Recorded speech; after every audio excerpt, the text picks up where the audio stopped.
अस्सलामुअलैकुम फ्रेंड्स, मैं आपको वेलकम करता हूं MGT 611 के लेक्चर नंबर 4 में। आज के लेक्चर का मेन टाइटल है contract act, scope and its significance. हम बिजनेस एंड लेबर लॉ की शॉर्ट लेक्चर सीरीज़ कवर कर रहे हैं।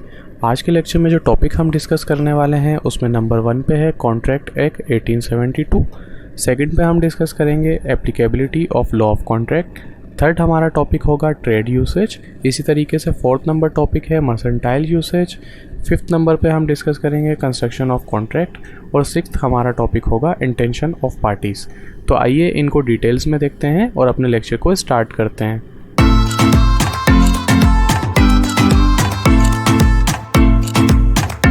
जी फ्रेंड्स, जैसा कि हमने स्लाइड्स में देखा, हमारे लेक्चर 4 का मेन टाइटल है contract act, scope and its significance. तो कॉन्ट्रैक्ट एक्ट 1872 है। The law relating to contract in Pakistan is govern by contract act 1872। It extend to the whole of Pakistan. It came into force on 1 September 1872। तो पाकिस्तान के अंदर जो contract act, जो agreements वगैरह हमारे आपस में होते हैं, जैसे कि हम सेल एग्रीमेंट करते हैं और बिजनेसिस में मुख्तलिफ़ किस्म के एग्रीमेंट्स जो हम करते हैं, तो उनके पीछे जो कानून होता है, जो लॉ उसको इम्प्लीमेंट करवाता है, उसको हम कॉन्ट्रैक्ट एक्ट 1872 कहते हैं, जो कि इम्प्लीमेंट हुआ था 1 सितंबर 1872 के अंदर। अब यहाँ पर एक बात आपके जहन में आ सकती है, अगर नहीं भी आई तो आनी चाहिए, क्योंकि इस लेसन के अंदर, इस कोर्स के अंदर पूरे MGT 611 के बहुत से लॉज ऐसे आपको मिलेंगे जो कि 1947 से पहले के बने हुए हैं। अब पाकिस्तान जो है वो इंडिपेंडेंस हमें मिली थी 14 अगस्त 1947 को, मगर उस टाइम जब एक न्यूली स्टेट फॉर्म्ड हुआ था तो हमारे पास बहुत से लेजिस्लेशन का एक प्रॉपर प्रोसेस नहीं था। तो जो लॉज जो थे वो इंडिया के अंदर इम्प्लीमेंट थे उस टाइम पर, जब इंडिया और पाकिस्तान कंबाइन होता था। तो जो लॉ इम्प्लीमेंट थे उन्हीं लॉ को हमने कैरी फॉरवर्ड किया पाकिस्तान के अंदर। तो ये लॉ वहीं से चलते हुए आ रहा है। तो ये जो बना था वो 1 सितंबर 1872 के अंदर बना था, जो कि आज भी पाकिस्तान में इम्प्लीमेंट है in the name of contract act 1872। तो ये थोड़ी सी इसकी हिस्ट्री हो गई। अब इसकी स्कोप एंड सिग्निफिकेंस की बात कर लेते हैं। We enter into different kind of contract in our daily life today, day to day affairs, यानी कि हम अपनी ज़िंदगी के अंदर मुख्तलिफ़ कॉन्ट्रैक्ट के अंदर इंगेज होते हैं। अब वो हमें मालूम होता है या नहीं होता, बाज़ औक़ात हम मुख्तलिफ़ एक्टिविटीज़ जो अपनी ज़िंदगी में कर रहे होते हैं रोज़ाना बुनियाद पर, जो कि हमारे रोज़मर्रा के काम होते हैं, तो वो हम कॉन्ट्रैक्ट एक्ट जो है वो कहीं ना कहीं इस मुख्तलिफ़ लोगों के साथ कॉन्ट्रैक्ट कर रहे होते हैं, एग्रीमेंट कर रहे होते हैं। जब हम डिटेल में जाएंगे तो ये पॉइंट आपको क्लियर हो जाएगा किस तरीके से the law of contract is applicable not only to the business community but also to other. ये कॉन्ट्रैक्ट एक्ट 1872 सिर्फ बिजनेस ट्रांजैक्शन्स के लिए नहीं है, हम जो रोज़मर्रा के काम कर रहे होते हैं उसके लिए भी ये लॉ एप्लीकेबल होता है। किस तरीके से, आइए उसको आगे देखते हैं। When a person ride a public transport or gets admission in an education institution or avail loan from a bank or deliver cloth to a tailor for stitching, he is in fact entering into a contract knowingly or unknowingly. यानी कि देखा आपने, जो रोज़मर्रा की चीज़ें, अगर हम टेलर को कपड़े देते हैं या हम कोई पब्लिक ट्रांसपोर्ट को राइड करते हैं, जैसे कि हम एक बाइक चलाते हैं या किसी यूनिवर्सिटी में एडमिशन लेते हैं या बैंक से लोन लेते हैं, या इवन के एक बहुत मामूली सा काम कि हम अपने कपड़े जो है वो किसी दर्जी को सीने के लिए देते हैं, तो इनमें भी एक कॉन्ट्रैक्ट होता है, एक एग्रीमेंट के अंदर हम जाते हैं। कैसे कि अगर आप बाइक राइड कर रहे होते हैं या आप कार ड्राइव कर रहे होते हैं, तो आपको पता होता है कि सर्टेन लॉज एंड रेगुलेशन है। अगर आप कार ड्राइव कर रहे हैं तो आपने सीट बेल्ट बांधना है, अगर आप नहीं बांधेंगे तो आपको जो है वो ट्रैफिक वार्डन जो है वो आपका चालान कर सकता है। तो आप लीगली बाउंड हो गए एक एग्रीमेंट के अंदर, एक कॉन्ट्रैक्ट के अंदर, कि भाई जब आपने कार चलानी है तो आपने सीट बेल्ट को वेयर करना है, उसके बाद आपने मोबाइल पे बात नहीं करनी, बाइक राइड करनी है तो आपने हेलमेट पहनना है, आपके पास ड्राइविंग लाइसेंस होना चाहिए। ये सारी चीज़ें होती हैं। जब आप दर्जी को कपड़े देते हैं तो एक वो इस चीज़ का पाबंद हो जाता है कि वो आपके कपड़े गलत नहीं सी देगा, या आपके कपड़ों पे कोई गंदा निशान नहीं आ जाएगा, या वो आपके कपड़ों की गलत कटिंग नहीं कर देगा। तो ये कॉन्ट्रैक्ट के अंदर मेंटेन होते हैं। जब हम किसी एजुकेशन इंस्टीट्यूशन में, जैसे कि हम वर्चुअल यूनिवर्सिटी में एडमिशन लेते हैं, अगर आप लोग BS कर रहे हैं तो BS डिग्री और वैसे तो 4 साल की होती है, लेकिन इसका जो मैक्सिमम टाइम है वो 8 ईयर्स है। जैसे हम कोर्स सिलेक्शन करते हैं या CGPA आती है या हम क्रेडिट एग्जेम्प्ट करते हैं, तो मुख्तलिफ़ किस्म की चीज़ें हैं, इसके सर्टेन रूल्स एंड रेगुलेशन है जिसे आपको फॉलो करने हैं। तो जब आप एडमिशन लेते हैं तो आप एक तरीके से इस कॉन्ट्रैक्ट में आ गए कि जो उनके रूल्स एंड रेगुलेशन है यूनिवर्सिटी के, वो आप फॉलो करेंगे। तो इससे आपको क्लियर हो गया होगा कि इसका स्कोप और सिग्निफिकेंस क्या है कॉन्ट्रैक्ट एक्ट 1872 का। उसके बाद the law of contract determine the circumstances under which a promise or agreement shall be legally binding on the person making it. यानी कि लॉ ऑफ कॉन्ट्रैक्ट डिटरमाइन करता है कि आप जब किसी कॉन्ट्रैक्ट के अंदर आते हैं या किसी के साथ एग्रीमेंट करते हैं तो आप लीगली बाइंड हो जाते हैं उस पर्सन के अगेंस्ट जिससे आप कॉन्ट्रैक्ट कर रहे होते हैं। जैसे आपने बैंक से लोन लिया तो आप इस चीज़ के बाइंड हो गए लीगली कि आपने वो लोन वापसी करना है इंस्टॉलमेंट के अंदर। अगर आप नहीं वापसी करेंगे तो बैंक जो है वो इस चीज़ का बिल्कुल हक महफूज रखता है कि वो जो चीज़ आपने लोन के अगेंस्ट पेपर सबमिट करवाएं या तो वो चीज़ आपकी वो सेल कर दे या तो फिर वो लीगल एक्टिविटी करे आपके अगेंस्ट अपने अमाउंट को रिकवर करने के लिए। It also provide the remedies which are available in the court of law against a person who fail to fulfil the contract and other condition. इसकी पूरी लीगल प्रोसीजर्स हैं, पूरा कानून बना हुआ है, सारे मुख्तलिफ इसके क्लोजेज हैं जिनको हम आगे देखेंगे कि जिनके अगेंस्ट जो है वो कोर्ट ऑफ लॉ जो है वो एक्शन लेता है उस बंदे के अगेंस्ट जो कि कॉन्ट्रैक्ट की कंडीशन मीट नहीं कर पाता है। The object and function of the law of contract is to see that promises made by the contract party are fulfilled. इसका जो मेन मकसद और ऑब्जेक्ट होता है वो ये होता है कि जो कॉन्ट्रैक्टिंग पार्टीज़ हैं उन्होंने जो वादे किए हैं, जिस एग्रीमेंट में वो गए हैं, उसमें जो शराइत रखी हैं उनको दोनों पार्टीज़ फुलफिल करें। अब स्कीम ऑफ एक्ट क्या है? At the time of promulgation this act comprise of 266 section. Promulgation का मीन्स क्या होता है? Promulgation is the act of making something official and publicly known. जब ये कानून बना होगा, जब ये पब्लिकली जो है वो इसको अनाउंस कर दिया गया होगा तो इसके 266 सेक्शन थे। अब जो सेक्शंस हैं उनको यहाँ पे डिफ़ाइन किया गया है कि कौन सा सेक्शन किस चीज़ के लिए था। ये MCQs के लिए बहुत इंपॉर्टेंट है, इसको आप कोशिश कर लीजिएगा कि जब आपका क्विज़ हो फर्स्ट उसमें इनको आप याद कर लें तो इजीली आप ये कर पाएंगे। सेक्शन 1 to 75 जो है वो जनरल प्रिंसिपल हैं कॉन्ट्रैक्ट के। 76 to 123 में सेल ऑफ गुड है कि चीज़ें आप जो बेचते हैं उनके क्या एग्रीमेंट होंगे, जो कि बाद में इस कानून को ख़त्म कर दिया गया। रिपील्ड का मतलब होता है ख़त्म कर देना किसी चीज़ को। अब एक नया कानून बन गया सेल ऑफ गुड 1930, तो उससे रिप्लेस कर दिया गया। इसकी 76 से लेके 123 के जो सेक्शंस थे उनको रिप्लेस कर दिया गया और एक नया कानून बना दिया गया सेल ऑफ गुड 1930। उसके बाद 124 से लेके 147 तक जो है वो इंडेमनिटी एंड गारंटी के क्लॉजेस हैं। अब इंडेमनिटी का क्या मतलब होता है? प्रोटेक्शन अगेंस्ट फाइनेंशियल लॉस और लायबिलिटी। अगर आप ये प्रोटेक्शन देता है, ये जो सेक्शंस हैं 124 से लेके 147 तक, ये जो है वो प्रोटेक्शन देते हैं एक पर्सन को फाइनेंशियल लॉस के अगेंस्ट। उसके बाद 148 से लेके 181 are comprise of contract of bailment and pledge. अब बेलमेंट क्या होता है? Transfer of position without ownership, transfer of ownership. आप क्या होता है कि आप देख रहे होते हैं कि मुख्तलिफ ऑफिस में अगर आप काम कर रहे हैं, एक छोटी सी ऑफिस है या सॉफ्टवेयर हाउस है, उसके जो CEO हैं अगर वो किसी काम से बाहर जा रहे हैं, आउट ऑफ द कंट्री जा रहे हैं, तो वो किसी को बेलमेंट दे के चले जाते हैं। बेलमेंट का मतलब ये होता है कि उन्होंने आपको पूरी ओनरशिप नहीं दी है बल्कि पावर ऑफ अटॉर्नी दी है कि उनके बिहाफ पर आप डॉक्यूमेंट वगैरह साइन कर सकते हैं और काम को आगे चला सकते हैं। उसके बाद प्लेज है। प्लेज का मतलब होता है प्रॉमिस और कमिटमेंट टू डू समथिंग और to offer something as security of loan. अगर आप किसी के साथ कोई वादा करते हैं या आप बैंक से लोन लेते हैं तो उसके अगेंस्ट आप कोई चीज़ बैंक के अंदर रखवाते हैं बतौर ज़मानत, तो ये प्लेज कहलाता है। सेक्शन 182 से 238 जो है वो कॉन्ट्रैक्ट ऑफ एजेंसी का है। उसके बाद 239 से लेकर 260 तक जो है वो पार्टनरशिप के कॉन्ट्रैक्ट को डिफाइन करते हैं। इसको भी बाद में रिप्लेस कर दिया गया as per sales of good in partnership law बना दिया गया अलग से 1932 के अंदर। तो ये इंपॉर्टेंट है, इसलिए मैंने थोड़ा सा इसको डिटेल में डिफाइन किया कि जब आपको क्विज़ नंबर 1 आए तो आप इसको अपनी आंखों के सामने रखें ताकि आप इजीली इसमें से अगर कोई क्विज़ आता है तो उसको अटैम्प्ट कर सकें। उसके बाद एप्लीकेबिलिटी ऑफ लॉ है कि लॉ कब कब एप्लीकेबल होता है। फर्स्ट अप्रोच तो इसमें यह है कि ये जो लॉ है कंट्री का where the contract is made shall be applicable, यानी कि आप अगर आउट ऑफ द कंट्री अपने क्लाइंट के साथ काम कर रहे हैं तो ये लॉ वहीं अप्लाई होगा जहाँ पर इस लॉ को कॉन्ट्रैक्ट को बनाया गया है। यानी कि अगर आपने कॉन्ट्रैक्ट जो है वो पाकिस्तान में किया है तो ये कॉन्ट्रैक्ट जो है वो पाकिस्तान में ही एप्लीकेबल होगा। सेकेंड अप्रोच ये होती है कि कॉन्ट्रैक्ट जो है वो इंटर किया गया है एक कंट्री के अंदर और उसको करना है, उस काम को करना है दूसरी कंट्री के अंदर, तो इसका मतलब जहाँ पर काम हो रहा होगा, जिस जगह पर वो कॉन्ट्रैक्ट इम्प्लीमेंट हो रहा होगा, जहाँ पे वो काम इम्प्लीमेंट हो रहा होगा, वहाँ का लॉ जो है वो इसके ऊपर अप्लाई होगा। इंटरनेशनल कॉन्ट्रैक्ट्स के अंदर क्या होता है कि जो कॉन्ट्रैक्टिंग पार्टीज़ होती हैं वो खुद डिसाइड कर लेती हैं कि कॉन्ट्रैक्ट जो है वो किस कंट्री में एप्लीकेबल होगा। इसका मतलब ये होता है कि दोनों कंट्री जो जिस टाइम पे कॉन्ट्रैक्ट हो रहा होता है उस टाइम पर ये कॉन्ट्रैक्ट के अंदर लिख दिया जाता है और दोनों पार्टी इस पर साइन करती हैं और एग्रीड हो जाती हैं कि किस कंट्री का जो है वो लॉ एप्लीकेबल होगा इन टर्म्स ऑफ अगर लीगल डिफ़िकल्टीज़ की तरफ उनको जाना पड़ता है तो।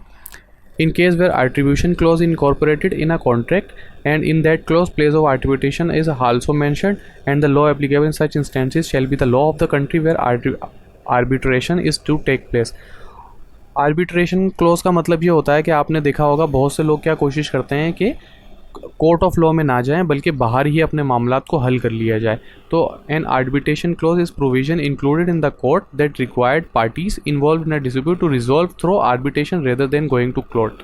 यानी कि वो कोर्ट नहीं जाना चाहते। एक ये भी लिख दिया जाता है एग्रीमेंट के अंदर, अगर खुदा ना खास्ता कोई मसले मसाइल हुए तो ये बतौर हमारे ज़मानती हैं। जैसे पंजाब में और सिंध में क्या होता है कि जो चौधरी होते हैं या लंबरदार होते हैं या सिंध में जो वडेरे होते हैं, जो बड़े और महज़िब लोग होते हैं इलाके के, जिन पे सब लोग एतमाद करते हैं, यकीन करते हैं, तो उन लोगों को बिठा के इस मसले को हल कर लिया जाता है। तो ये भी उसमें मेंशन किया जाता है कि आर्बिट्रेशन जो है वो किस प्लेस पर होगी और किस जगह पे होगी और किस कंट्री में होगी। ये सारी चीज़ें भी लिखी जाती हैं इसके ऊपर। Law applicable where different laws in different provinces. अगर मुख्तलिफ प्रोविंसेस के अंदर, जैसे सिंध के अंदर कुछ मुख्तलिफ लॉ है कॉन्ट्रैक्ट का और पंजाब के अंदर कुछ मुख्तलिफ है, तो जहाँ पर कॉन्ट्रैक्ट बनेगा उसी प्रोविंस का जो है वो लॉ जो है वो एप्लीकेबल होगा उसके ऊपर। अगर कोई माइनॉरिटी है जैसे कि हिंदू फैमिली है, तो उसमें क्या होगा कि जो हिंदू फैमिली के लॉज वगैरह हैं उनको कंसिडरेशन में लेगा लॉ ऑफ कोर्ट और उसके अगेंस्ट फैसला सुनाएगा। निगोशिएबल इंस्ट्रूमेंट के लॉ एप्लीकेबल कैसा होगा? निगोशिएबल इंस्ट्रूमेंट कौन से होते हैं? जैसे कि प्रोमिशनरी नोट्स होते हैं, बिल्स ऑफ एक्सचेंज होते हैं, जैसे प्राइस बॉन्ड वगैरह, रिटर्न डॉक्यूमेंट होते हैं ना, प्रोमिशनरी नोट्स होते हैं, बिल्स ऑफ एक्सचेंज होते हैं। अगर आपने अकाउंटिंग पढ़ी होगी ये चीज़ें आपको ईजिली समझ में आ जाएंगी। The general provision contract acts so the right and liabilities of respective parties shall not overdrive rule regarding negotiable instrument. It means that provision contained in negotiable instrument act 1881 shall be effective. यानी कि जो negotiable instrument का act है 1881 उसको हम use करेंगे in case of negotiable instrument के अंदर। अगर जो कॉन्ट्रैक्ट हुआ है कि ये निगोशिएबल ये इतने के प्रोमिशनरी नोट्स हमें देंगे या इतने के बिल्स हम आपस में एक्सचेंज करेंगे, लेकिन जब वो कॉन्ट्रैक्ट का टाइम आया तो एक पार्टी दूसरी पार्टी को देने से मुकर गई, तो उसमें जो कानून लगेगा वो निगोशिएबल इंस्ट्रूमेंट 1881 का एक्ट लगेगा। उसके बाद ट्रेड यूसेज की बात कर लेते हैं। It is for the parties to decide on what terms and contract would be enter into and if they choose to enter into a contract with the knowledge of commercial uses governing them they are bound by them. यानी कि जब हम trade करते हैं, आपस में तिजारत हो रही होती है एक कंट्री से दूसरी कंट्री के अंदर, तो ये कमर्शियल पर्पस के अंदर आ जाता है। तो जो दो पार्टीज़ आपस में कॉन्ट्रैक्ट कर रही हैं उनको पता होना चाहिए कि कौन कौन से कमर्शियल यूसेज इनको गवर्न करते हैं। अगर उनको पता होगा और वो कॉन्ट्रैक्ट उस हिसाब से बनाएंगे तो वो उनके बाउंड होंगे। ऐसा नहीं हो सकता। इसमें सिंपल ये कहना चाह रहे हैं कि अगर आप ट्रेड कॉन्ट्रैक्ट करना चाह रहे हैं तो आपको पता होना चाहिए कि कौन कौन सी नॉलेज ऑफ कमर्शियल यूसेज आपके पास होनी चाहिए कि कमर्शियल यूसेज में कौन कौन सी नॉलेज आ जाती है, क्या उसके अवामिल होते हैं, कौन से उसके क्लोजेज होते हैं और उसके बाद क्या क्या उसको गवर्न कर रहा होता है, और उसके बाद आप इस कॉन्ट्रैक्ट में जाएं। क्योंकि जब आप इस कॉन्ट्रैक्ट ट्रेड यूसेज कॉन्ट्रैक्ट जिसमें कमर्शियल टर्म लगती हैं उसके अंदर अगर आप इंटर हो जाएंगे तो आप इन सारी चीज़ों से बाउंड हो जाएंगे, यानी कि लीगली इम्प्लाई होगा आपके ऊपर। जब आप कोर्ट ऑफ लॉ में अल्लाह ना करे किसी मसले की वजह से जाते हैं तो कमर्शियल यूसेज के जो कानून उसको गवर्न कर रहे हैं वो उसके ऊपर एप्लीकेबल होंगे। In a commercial contract a term may be implied in according with the usage of trade और business in which contract pertains. यानी कि जब आप कमर्शियल कॉन्ट्रैक्ट के अंदर जाते हैं तो जो लॉ और अम्प्लायर सारी चीज़ें होती हैं, ट्रेड और बिजनेस के अंदर टर्म जो होती हैं वो सारे जो सेक्शंस हैं वो उसके ऊपर लगेंगे। Where there is a conflict between the usage of trade and the contract act former must prevails in as much S1 contract act. S1 contract act कौन सा होता है? Section 1 of the contract act define what constitute a valid contract and essential required for its formation. S1 contract के अंदर सारी detail दी हुई है जो कि रिक्वायर्ड होती है trade usage under commercial terms के अंदर कॉन्ट्रैक्ट बनाने के लिए कि कौन कौन सी उसके ऊपर शिकें लगती हैं। आम अल्फाज में सेक्शंस कहते हैं या शिकें कहते हैं। तो कौन कौन सी शिक उसमें लगती हैं, कौन सी दफ़ात लगती हैं और लीगली क्या बाउंडिंग हो सकती है। तो यहाँ पर देखें ये सिर्फ आपको इंट्रोडक्टरी लेक्चर है कॉन्ट्रैक्ट एक्ट के ऊपर। इसमें हमारे बहुत सारे लेक्चर हैं तो आपने परेशान नहीं होना है कि चीज़ें आपके ऊपर से जा रही हैं। ये सिर्फ आपको इंट्रोडक्शन दिया जा रहा है। वर्चुअल यूनिवर्सिटी के अंदर जितना मैंने लेक्चर्स को फॉलो किया है इसमें क्या होता है कि पहले आपको एक इंट्रोडक्टरी लेक्चर दिया जाता है, आपको टर्म्स एंड कंडीशन सिखाई जाती हैं। जैसे कि कॉन्ट्रैक्ट एक्ट होता है, उसके बाद ट्रेड यूसेज होता है, उसके बाद निगोशिएबल इंस्ट्रूमेंट का एक्ट होता है, माइनॉरिटीज़ के एक्ट होते हैं, मुख्तलिफ लॉ जो है वो एप्लीकेबल हो रहे होते हैं मुख्तलिफ कंडीशन में। तो आपकी एक बेस बन जाती है एंड देन उनको उन टॉपिक्स को 1 बाय 1 डिटेल में लेके जाया जा रहा होता है। तो ये एक इंट्रोडक्टरी लेक्चर है, आपको परेशान होने की ज़रूरत नहीं है। और उसके बाद मैंने स्टिकी नोट्स फॉर्म पर यहाँ पर अटैच कर दिए हैं जो मुख्तलिफ हार्ड वर्ड्स हैं या जो वर्ड्स हैं जो कि आपको समझ नहीं आ सकते, आपके कॉन्सेप्ट समझने में आपको प्रॉब्लम कर सकते हैं, वो मैंने स्टिकी नोट्स की शेप में यहाँ पर लगा दिए। और ये नोट्स आपको वीडियो की डिस्क्रिप्शन में व्हाट्सएप ग्रुप का लिंक भी मौजूद है वीडियो एक्सपर्ट टीचिंग ऑफिशियल का, उसके बाद फेसबुक पेज का लिंक भी मौजूद है और ईमेल आईडी भी मौजूद है। जो तरीका आपको सूटेबल लगे उससे आप हमसे कॉन्टैक्ट करें। मैं या मेरी टीम का कोई भी बंदा आपको ये notes free of cost provide कर देगा। बस आपसे हमें रिक्वायर्ड ये होता है वीडियो को शेयर करें और चैनल को सब्सक्राइब जरूर करें। तो आइए अपने टॉपिक की तरफ वापसी आते हैं। Mercantile usage, the trade usage practice as universal usage of trade और बिजनेस। अब ट्रेड यूसेज जो है देखें आप अगर पाकिस्तान से बाहर से कोई चीज़ एक्सपोर्ट कर रहे हैं या यहाँ से कोई चीज़ भेज रहे हैं तो एक यूनिवर्सल लॉ होता है, एक यूनिवर्सल टर्म्स एंड कंडीशन होती है जो कि यहाँ पे अप्लाई होती हैं। ऐसा नहीं कि पाकिस्तान में जब वो समंदरी जहाज़ जा रहा है या वो चीज़ें इंपोर्ट एक्सपोर्ट हो रही हैं बाहर तो पाकिस्तान की हदूद में है तो पाकिस्तान का लॉ होगा, उसके बाद वो चाइना की हदूद में आ गई तो वहाँ का लॉ अप्लाई होगा। नहीं, मुख्तलिफ कंट्रीज़ जो हैं एक यूनिवर्सल लॉ बना लेती हैं जो कि उसके ऊपर एप्लीकेबल होता है। उसकी कुछ टर्म्स एंड कंडीशन यहाँ पे दी हुई हैं कि जब भी आप ट्रेड करें ये फेयर और रीज़नेबल होनी चाहिए, इसमें इस तरीके की प्रैक्टिस अप्लाई करें कि जो प्रैक्टिकल पर्टिकुलर ट्रेड नोट्स हैं और it might not took pain to acquire, यानी कि आप जो बंदा ये ट्रेड कर रहा है उनको पता होना चाहिए कि मुख्तलिफ कंडीशंस हो सकती हैं, जैसे कि जहाज़ सिंक कर सकता है, मौसम ख़राब होने की वजह से कुछ मसले मसाइल आ सकते हैं, चीज़ें मूवमेंट के दौरान टूट सकती हैं, ख़राब हो सकती हैं, लेट हो सकती हैं। जैसे कोई सीजनल प्रोडक्ट है, आपने यहाँ से गर्मियों में भेजी और वहाँ पे सर्दियों में भेजनी थी लेकिन मौसम ख़राब हो गया और वो वहाँ पहुँच नहीं पाई, तो इस किस्म के नुकसान जो हैं वो हो सकते हैं आपको। The trade user must not be illegal और इमोरल और oppose to public policy of the state. जैसे कि अमेरिका से कोई चीज़ यहाँ पर आ रही है, जैसे कि आप अल्कोहल की मिसाल ले लें। अब हमारे यहाँ अल्कोहल जो है वो लीकर कंजक्शन जो है वो हराम है हमारे दीन के हिसाब से और हमारा कानून भी इस चीज़ को प्रोटेक्ट करता है। तो अगर कोई चीज़ यहाँ पर कोई इंपोर्ट कर रहा है इस तरह की अल्कोहल चीज़ें तो ये इल्लीगल हैं, उसको यकीनन उसके ख़िलाफ़ इल्लीगल ट्रेड यूसेज के अगेंस्ट जो सेक्शंस लगते हैं उसके ऊपर उस पर कार्रवाई भी हो सकती है। कंस्ट्रक्शन ऑफ कॉन्ट्रैक्ट, इसमें ये बताना चाह रहे हैं कि कॉन्ट्रैक्ट जो है वो किस तरीके से बनाया जाता है। The Contract Act provide a number of limiting principles which create mutual rights and obligation in a codified form. But so long as the parties do not violate some legal prohibition, they can agree on whatever terms they like in respect of the subject matter of their contract, and the law, which include principle, trade practices and custom having the force of law, will give effect to them. यानी कि contract act जो है वो मुख्तलिफ़ किस्म के principal provide करता है, मुख्तलिफ़ किस्म की इखलाकी कदरें हैं, मुख्तलिफ़ किस्म की ऑब्लिगेशंस है, पाबंदियाँ हैं, मुख्तलिफ़ सेक्शंस की फॉर्म में। जैसे हमने ऊपर देखा कि 266 सेक्शन है, उसमें से कुछ सेक्शन एलिमिनेट हो गए, यानी कि उनको रिपल कर दिया गया। क्यों? क्योंकि सेल्स एक्ट अलग बन गया और पार्टनरशिप का एक्ट अलग बन गया। तो जो बाकी हैं कॉन्ट्रैक्ट एक्ट की सेक्शंस वो मुख्तलिफ़ चीज़ों पे अप्लाई होते हैं, लेकिन ऐसा नहीं है कि जो पार्टीज़ कॉन्ट्रैक्ट कर रही हैं वो उसी सेक्शंस के ऊपर लें। वो कुछ अपनी टर्म्स एंड कंडीशन उसके अंदर डाल सकती हैं, लेकिन उनको इस चीज़ में ध्यान में रखना है कि वो जो टर्म्स एंड कंडीशन उसमें डालें वो ऐसी हों कि जो कि बाद में एप्लीकेबल भी हो सकें। ऐसा ना हो कि एक पार्टी दूसरी पार्टी से ज़बरदस्ती कुछ करवा रही हो और आपने देखा होगा कि ज़बरदस्ती अंगूठे लगवा लिए, ज़बरदस्ती साइन करवा ली, इस तरीके की चीज़ें भी निकल के आती हैं।